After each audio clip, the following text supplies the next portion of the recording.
Buenas. Video correspondiente a la clase número 13, parte 2, o segunda parte.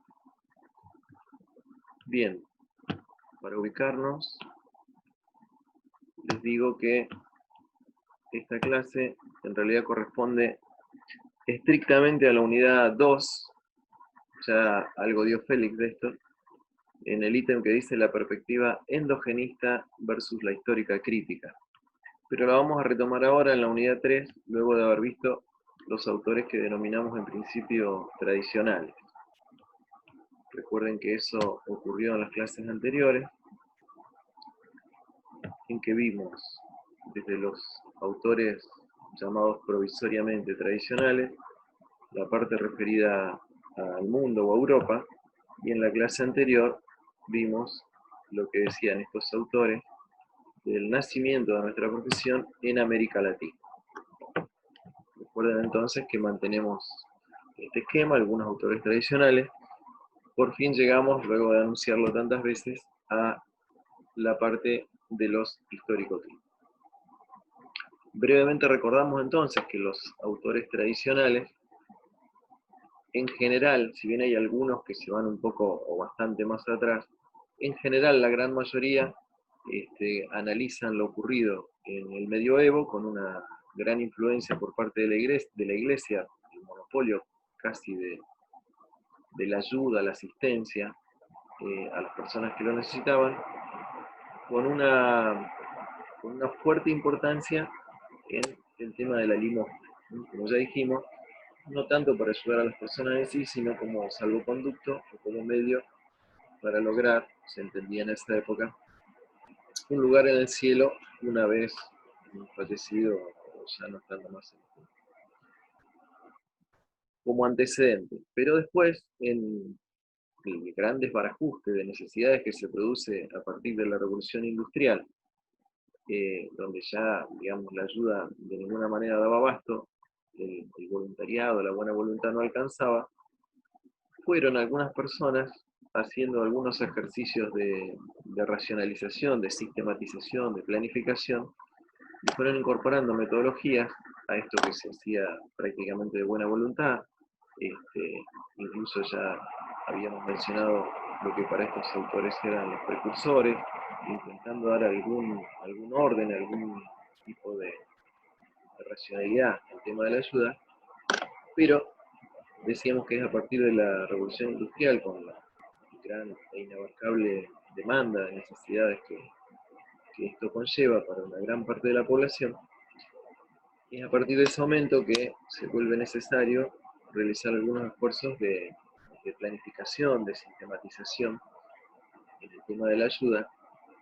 Y esto tiene un momento importante, además de algunas personas que vimos, que ustedes leyeron en el libro de Natalio, con la COS.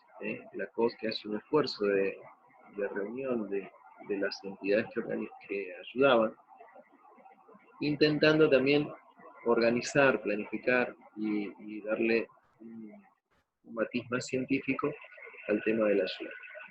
Esto va a tener cronológicamente su continuidad con la figura de merotismo, que es para la gran mayoría de los autores la primera propuesta científica, pero nosotros, por una cuestión expositiva, lo vamos a ver en la clase que sigue, el aporte de merotismo, y nos vamos a centrar ahora entonces en la crítica que hacen los histórico-críticos, más particularmente Carlos Montaño, trabajador social y autor uruguayo, sobre el trabajo que han hecho los otros autores que denominamos de la corriente tradicional. Bien, ingresemos entonces al contenido. ¿Qué va a hacer Montaño? Montaño, esta es su tesis de maestría, el libro que se llama de esta manera: La naturaleza del servicio social, un ensayo sobre su génesis, especificidad y reproducción. Carlos Montaño se va a tomar el trabajo de analizar una gran cantidad de producciones bibliográficas que había hasta ese momento. Acá están mencionados algunos. Todas estas personas de diversas nacionalidades han escrito sobre el origen del trabajo social. Montaño lo que hace es analizar los trabajos de todas estas personas y después va a hacer lo siguiente. él dice, bueno, yo analizando a estas personas encuentro que ocurre algo así. Se forman como dos grandes grupos para él, desde su mirada, recordamos siempre, ¿verdad? Para Montaño. Montaño dice, bueno, yo creo que analizando estas producciones es posible agruparlos en principio en dos grandes grupos, en dos corrientes, perspectivas, miradas, pero en principio él hace esta separación en dos grandes grupos de autores, de todos los que él analiza que habían escrito sobre el origen del trabajo social.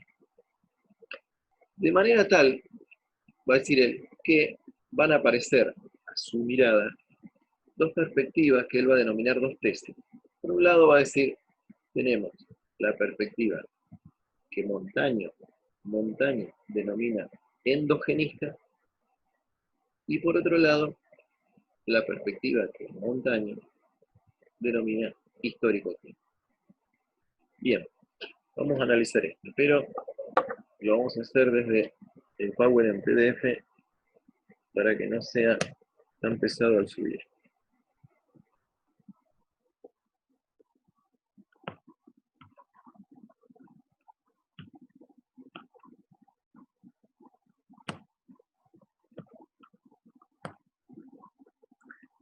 Bien, decíamos entonces que Montaño separa a los autores y llega a la conclusión de que existen dos grandes tesis, perspectivas, digamos, que en su momento lo aclara también en su trabajo Montaño, que en realidad la bibliografía para esta clase va a ser básicamente esta clase grabada y el Power que tienen en la unidad 3, ¿no? Formato PDF, para que ustedes puedan ver las animaciones, porque el libro, bueno, está en biblioteca, no lo tenemos digitalizado y esperemos que en algún momento ustedes puedan acceder. Pero mientras tanto, para que tengan conocimiento de la mirada de Montaño, se los presentamos así. Va a decir Montaño, no se dio un debate, porque estas posturas no fueron contemporáneas, pero sí están claramente contrapuestas. No hubo un debate en el momento, porque los autores escribieron, como yo les dije en clases anteriores, a partir del 65 en adelante, los tradicionales, y la corriente histórico-crítica, y más específicamente este trabajo de Montaño, es de la segunda década de 1990, ya casi rozando el 2000, que también, como les dije, con traducciones y demás, llegó por esta época a estas tierras. Pero sí hubo un debate después, podríamos decir epistolar o teórico. Ustedes también tienen en Petco una respuesta a esto, a la tesis de Montaño, de Teresa Porcekansky, es un trabajo que hace, un artículo en una revista donde ella intenta refutar todo lo que dice Montaño. También Natalio Kirchnerman nos ha contado, y lo solía también exponer ante sus alumnos, que él ha tenido después muchas charlas con Montaño respecto de esto, donde, bueno, cada uno exponía sus argumentos. Pero vamos a lo que decía Montaño.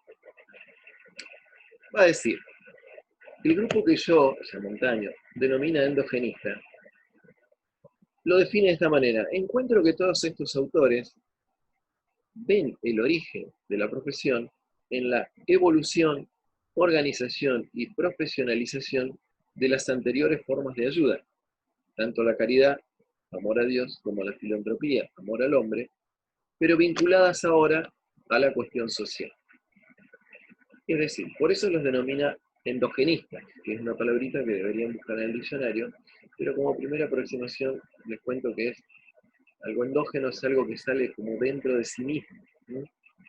La imagen más clásica es la de la mariposa que de oruga, desde adentro de sí mismo, se convierte en mariposa.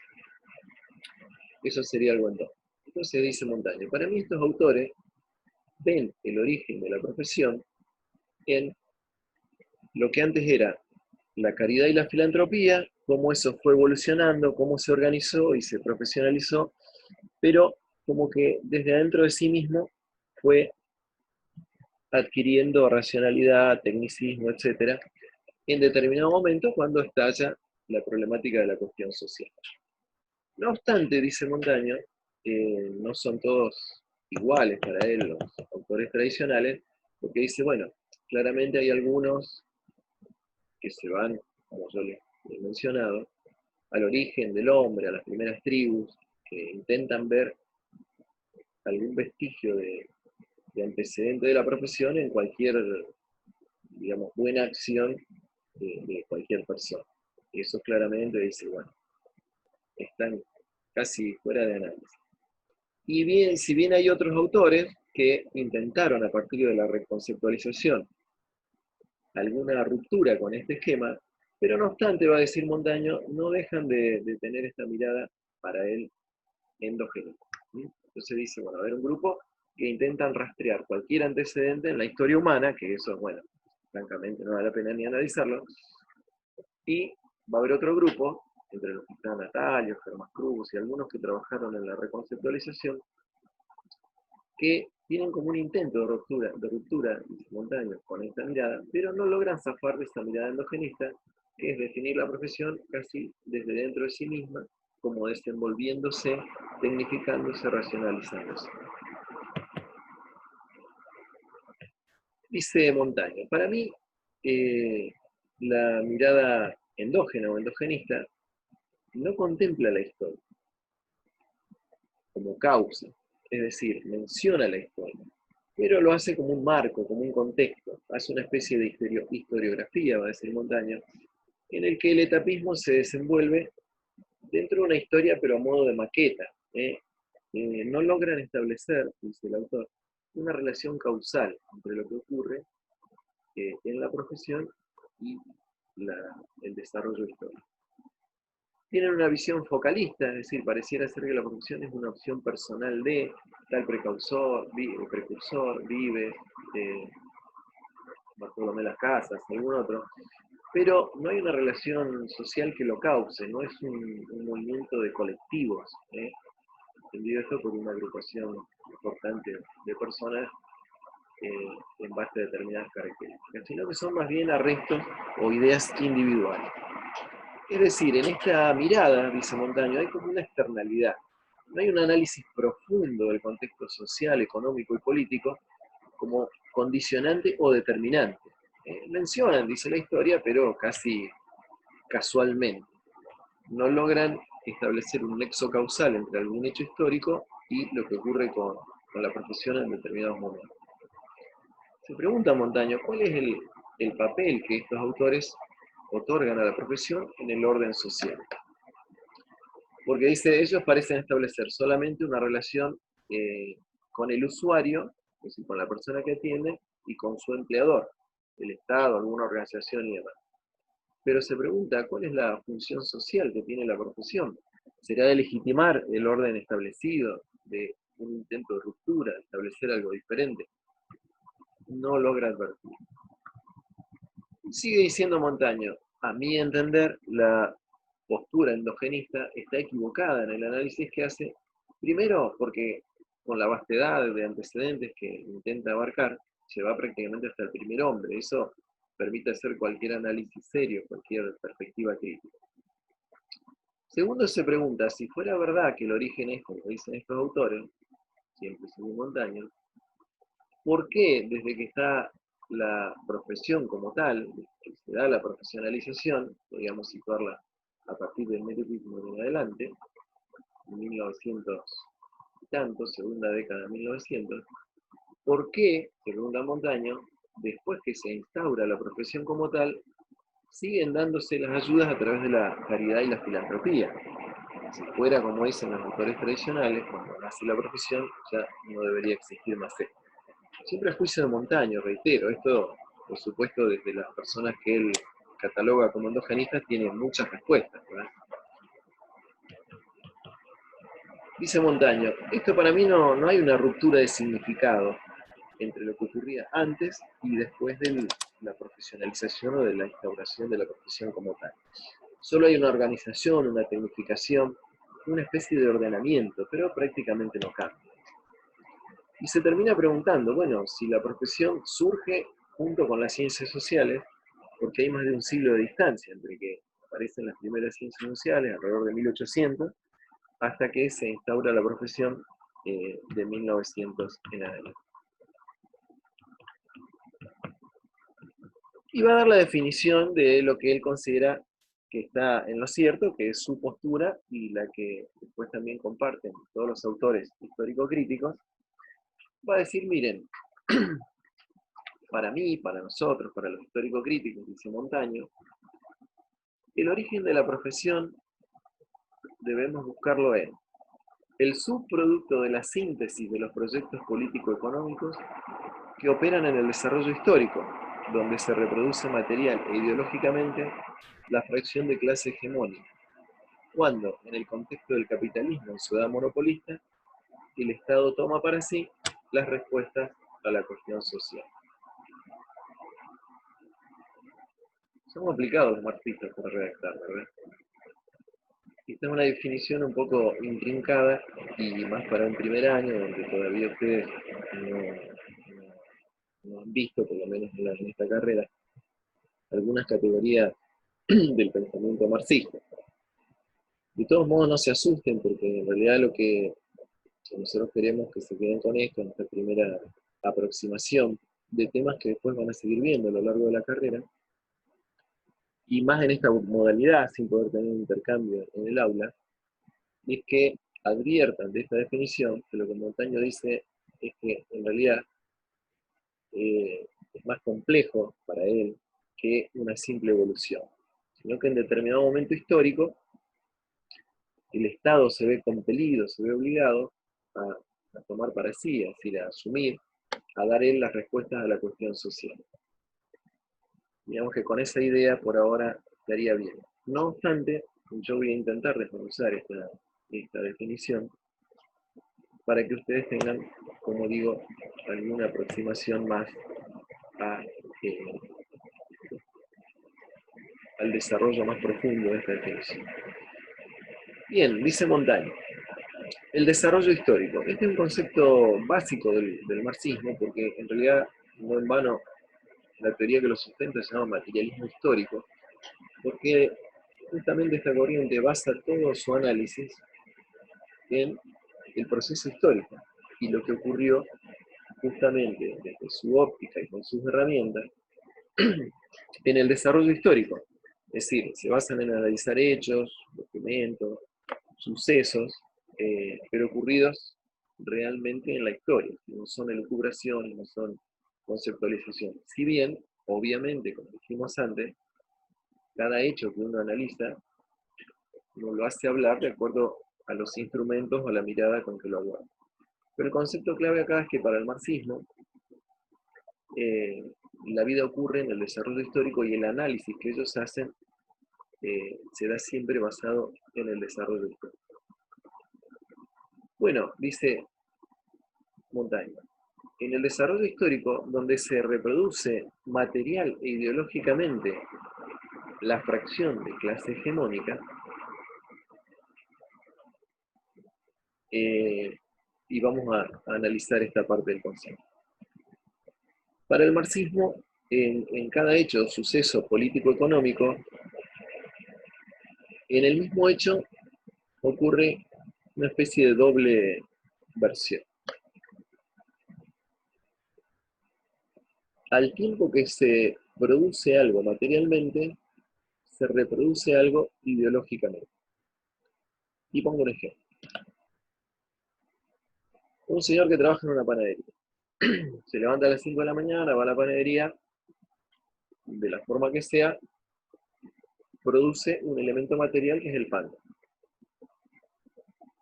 En el mismo momento que ese señor, empleado, asalariado, produce un hecho material, que es el pan, sin que él por supuesto sea consciente, o sí, pero sería muy raro, al mismo tiempo que hace ese hecho material, reproduce ideológicamente un estado de cosas.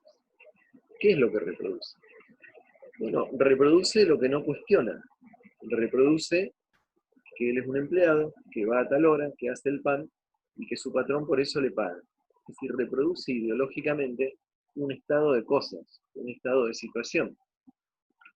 Podríamos poner otro ejemplo, para que se entienda el concepto. Ustedes mismos, como estudiantes, En este momento no estamos yendo al aula. Se supone que están viendo esto como si fuera una clase presencial. Pero tomemos el ejemplo del aula. Al tiempo que ustedes, estudiantes y alguien desde la parte docente, concurre a un aula y se produce un hecho, vamos a decir, material, es intangible, pero bueno, para el concepto digamos que es material, el hecho sería la producción de conocimiento, ese sería el producto material, eh, no material porque lo podemos tocar, pero sí material en cuanto a que se produce un producto. Si el producto que se produce es el conocimiento o algún tipo de conocimiento, en ese mismo momento se produce la situación áulica, se está reproduciendo ideológicamente una situación. La situación es que básicamente el docente va a dar la clase y los estudiantes permanecen sentados, se preguntan o noche. ¿Qué sería que no se reproduzca ideológicamente una situación para el marxismo, ¿verdad? En el mismo momento que se produce algo material? Bueno, el ejemplo del panadero sería que al momento de hacer el pan, el señor plantea otras cosas, diga, mirá, eh, vamos a dar vuelta a esto, es decir, vamos a estar socios, yo hago el pan, vos, en fin, que plantee algo que rompa, digamos, un planteo teórico, ¿verdad? Y en el ejemplo de los estudiantes, bueno, ¿qué sería no reproducir ideológicamente el actual estado de situación? Bueno, que los estudiantes digan, bueno, la próxima clase la damos nosotros, intentemos algún otro tipo de modalidad, etc. No importa tanto el contenido. Después hay que ver si eso es posible o no, por supuesto, pero estoy analizando el concepto, digamos, que utiliza el marxismo, que al mismo tiempo que se produce un hecho material, sea el pan, una virome, recolectar frutas, lo que sea, se reproduce ideológicamente un estado de situación. Y se reproduce en el sentido que no se lo cuestiona, se lo deja tal cual como está, que para el marxismo es con una clase dominante, que es la propietaria de los medios de producción, y una clase dominada que solo le queda vender su fuerza de trabajo. Entonces la definición va a decir que en el desarrollo histórico, donde se reproduce material ideológicamente, ¿qué quiere decir esto? Una fracción de la clase hegemónica, si se reproduce toda la clase hegemónica, pero acá se hace referencia a una fracción, y ya lo vamos a retomar. En ese desarrollo histórico operan los proyectos políticos y económicos, dice la definición, por supuesto de quien logra imponerlos. Es decir, tanto la vida como digamos, la cuestión política, el Estado, no es algo uniforme. Siempre hay en pugna diversos proyectos. De mayor o menor envergadura, digamos, hay cuestiones más generales que agrupan a determinado sector, podríamos decir la clase hegemónica, también con la inespecificidad que tal término indica, o la clase dominante o la clase que logra, porque tiene el poder suficiente para imponer su visión, por un lado, y por otro lado la clase o el conjunto de personas que no tiene este poder. Esa sería como una primera gran división. Para el marxismo es los propietarios de los medios de producción y quienes no los poseen. Pero además de esa gran división, al interior de cada una de esas diferenciaciones, clases para el marxismo, también hay diferencias. Por ejemplo, en la clase hegemónica, nosotros si lo pensamos en nuestro país, podemos decir que si bien todos los englobamos dentro, estos grupos que voy a nombrar ahora, los englobamos dentro de un conjunto mayor, hegemónico, con poder, digamos claramente quienes son productores agropecuarios tienen un proyecto y quienes pertenecen a la Cámara de Industrias, quienes poseen industrias, claramente pretenden otro proyecto para el país. Digamos, quienes se desenvuelven en el agro van a querer que el país sea básicamente agroexportador. Quienes están como propietarios de una industria van a querer que el país tenga un perfil más industrial. Y esto no es menor. porque esto significa que el Estado adopte determinadas políticas, subsidios, legislación, etcétera, todo para un lado o para el otro. Por eso, siempre están en pugna los proyectos políticos económicos, en realidad podríamos decir en la gran diferenciación es entre el capital, quien posee el capital, y el trabajo. Y esto es lo que se pugna por cómo se da la distribución de las ganancias. Se la lleva el 60%, 70% al capital y el 40% de quien trabaja, 50 y 50, al revés, etc. Con todas las dificultades que esto conlleva, ya digo, a nivel grande, para el marxismo, propietarios y no propietarios, pero también dentro de cada uno de estos estamentos, hay pugnas permanentes. Lo mismo ocurre con el Estado. El Estado, si bien en general se supone que hay una determinada fracción de clase o de ideología quien logra, a través de las elecciones, acceder al poder, dentro del mismo aparato del Estado, entre los funcionarios también hay diversas visiones. Y ni hablar de los grupos de presión que operan permanentemente alrededor de esto. Como sea, siempre sale una síntesis de esto, más para un lado o más para el otro. De esa síntesis va a decir la definición, que después en su producto va a ser nuestra profesión. Lo vamos a retomar. Menciona la definición también que el capitalismo, como ya vieron ustedes, a través de Ugarte, atraviesa diversas etapas. La definición menciona una determinada que es una determinada etapa del capitalismo que él la denomina monopolio. Entonces, va a terminar diciendo Montaño, en determinado momento el Estado toma para sí, es decir, tiene que asumir las respuestas a la cuestión social. Cuestión social que ustedes también vieron, definida por Yamamoto. O sea que ustedes ya entienden, ya saben, deberían al menos saber lo que es la cuestión social, definida desde el marxismo. Entonces, cuando la cuestión social aparece, estalla en realidad, post-revolución industrial, el Estado en determinado momento tiene que asumir para sí las respuestas a esa cuestión social, cosa que no hacía hasta ese momento. ¿No? Que esa respuesta estaba en manos, primero de la iglesia, después de los filántropos, después de quien más o menos podía. Entonces volvamos a la definición, a ver si ahora con estos conceptos podemos tenerlo un poco más claro.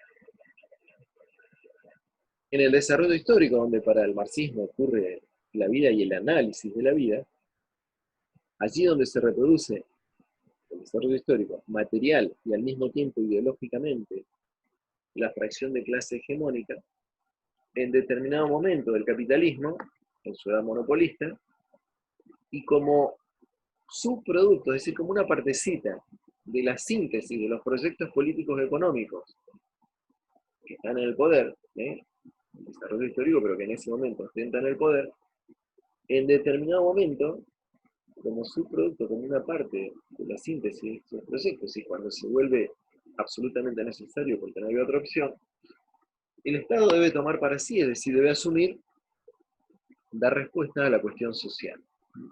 En ese momento, dice Montaño, todos los históricos críticos, en ese momento es cuando surge, se hace necesaria la profesión del servicio o del trabajo social.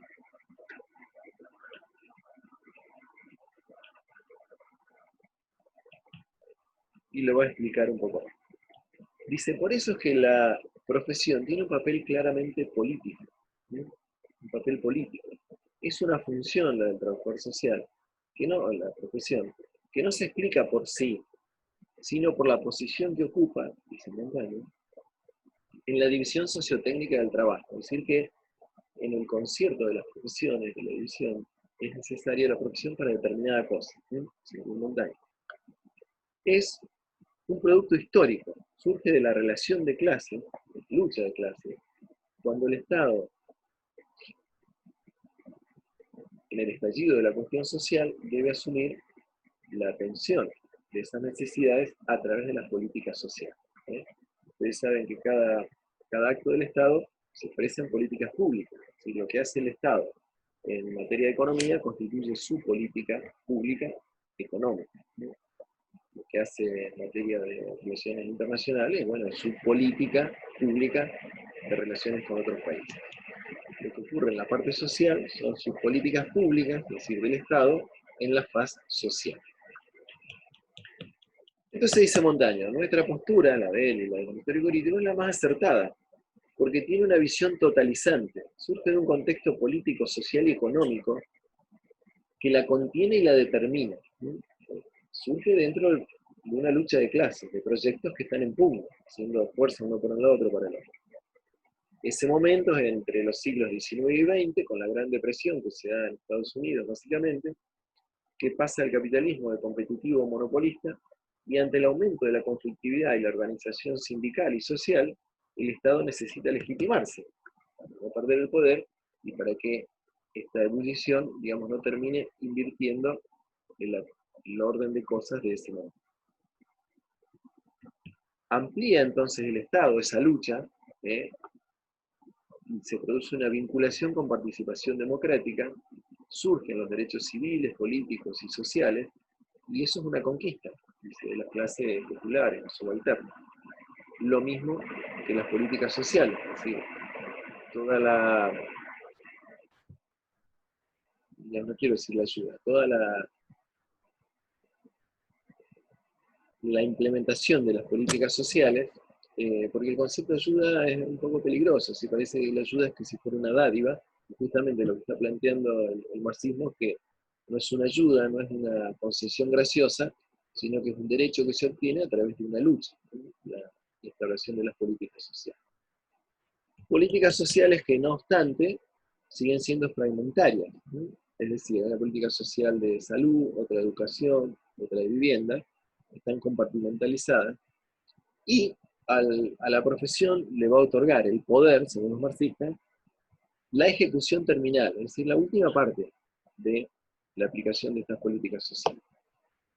Y según Montaño, lo que quiere el poder es que la profesión tenga un carácter moralizante y de consenso, es decir, que distribuya lo que se da a través de las políticas sociales como una forma de evitar, entre comillas, la revolución, o tal desagrado o tal nivel de conflictividad que haga poner en peligro el actual estado de situación, así que no se siga reproduciendo ideológicamente el actual estado de situación, digamos, que algunos ganan mucho y otros ganan muy poco. Por eso, según Montaño, a través de las políticas sociales, la profesión surge cuando quienes estaban en su clase hegemónica, digamos, intentan legitimarse, pero a la vez mantener la funcionalidad del estado de situación. Sería una actitud que se denomina como gatopardista, en el sentido de entregar algo para no perder todo. Ante el peligro de que la conflictividad logre dar vuelta a esto, y como ocurrió por ejemplo en la Revolución Francesa, se acabó la monarquía, se acabaron los reyes, surge la burguesía, es otro estado de situación, para que no ocurra algo similar con el capitalismo, lo mismo podríamos, tomando como ejemplo lo que dijimos de la Alianza para el Progreso, para que no cunda el ejemplo del comunismo y de Cuba, se toma una acción. En este caso, para que no se altere el actual estado hegemónico de situación, bueno, se conceden a través de las políticas sociales lo que se denomina una especie de salario indirecto. Brevemente lo explico, ¿qué sería el salario indirecto? Es una persona asalariada, de su salario tiene 100 pesos, y tiene que gastar 10 para educación, 10 para vivienda, 10 para salud, bueno, o sea, ahí tiene 30 menos. Si el Estado, a través de las políticas sociales, garantiza la atención de salud en un hospital público donde no hay que pagar nada, ya esos 10 no los gasta, entonces indirectamente es como si fuera su salario. No es que se le suma, pero no lo gasta.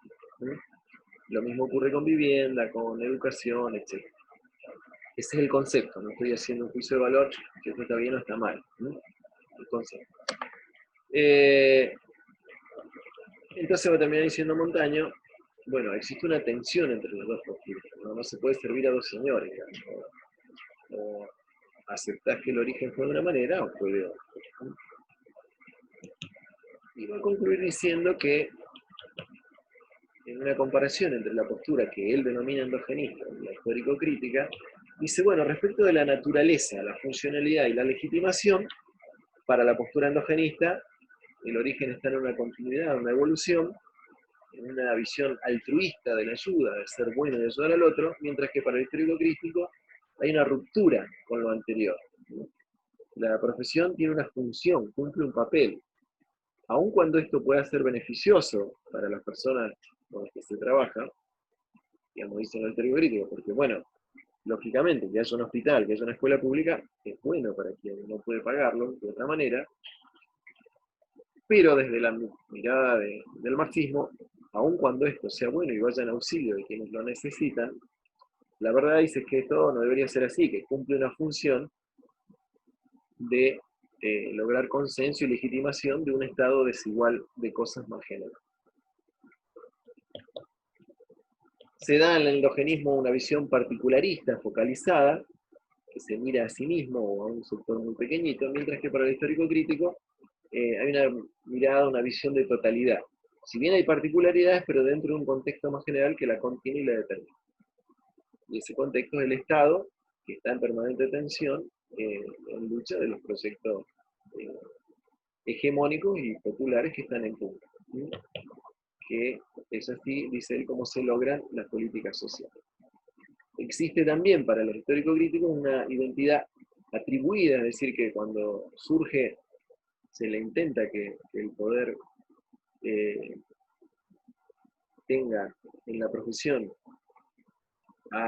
digamos, algunos que intenten apaciguar el conflicto, moralizar, disciplinar, etc.